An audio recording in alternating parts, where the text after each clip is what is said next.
Hi, I'm David from Beyond the Clef, and I'm here with Joe Nuñez, Director of Bands at Tomball High School. So tell me a little bit about interviewing. If I'm a first-year teacher, or maybe my first interview, I think you have a good story about that.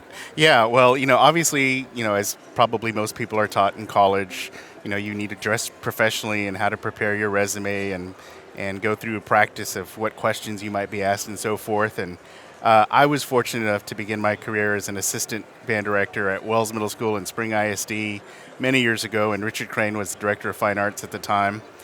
And a few years after I had gotten that job, he was doing a clinic here at TMEA about that all-important interview, and I went to support him in the clinic, and he was talking about professionalism and so forth and what to expect. And so then I reminded him of what my interview was like for him, being it was going to be my very first job. And it was kind of a last-minute thing. An unexpected opening had happened, and I was about to meet him for the first time, and I knew his reputation, and I was very nervous, just coming out of college. And I dressed up, and I went to his office, and I'm sweating, and I'm just nervous as can be about how this might go.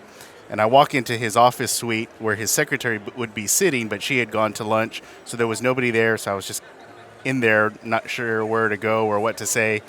And I guess he heard me come in, and he was sitting in his office, and he said, "Joe, is that you out there?" And I said, "Yes, sir." And so he said, "Well, why don't you come in here?" So I walked to his office, and if you know Richard Crane, especially at that time, not only was he the director of fine arts for Spring, but he was the UIL executive secretary, and he was with Midwest, and he was wearing all sorts of hats. So his office was just stacked wall to wall high with boxes, and you could not get into his office other than him. So he kind of looked around like, "How are we going to do this?" He's like, "Well, why don't you pull a chair in from the outside and just put it in that doorway?" So I sat in the doorway, and he said, "Well, I've spoken to Eddie Green at U of H, and he says you're great and you're smart and you're organized, and I should hire you. Would you like the job?"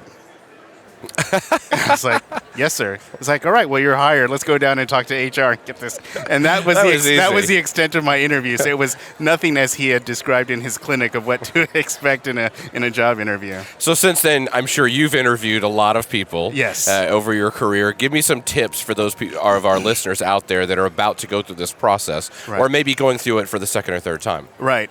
Well, definitely appearance definitely matters, and I've seen all kinds of people come in for interviews, dressed with shirt and tie, and which I think is very important, dressing well. I've seen people dress really down for interview, which is like an immediate turn off, like, okay, right, I'm done before this interview has started. And depending on what kind of I think it's important, depending on what kind of a situation you might be coming from, whether you're going to be a first-year teacher or you're leaving, looking to leave a position that you're already in for another, I guess how you speak about where you're coming from or who you're coming from is real important. Some people have made the mistake of maybe throwing their person they're working for under the bus, and you don't know if the person you're interviewing, what their relationship might be to that person or how well. So I think it's always wanting to keep that professional level up, right, in expecting those questions, and that you've prepared, right, for those questions. I always say to my student teachers that I've gotten to work with, know all of the questions you're going to be asked, right, ahead of time. You know what they're going to ask, so just think about that. And then know your negatives, too.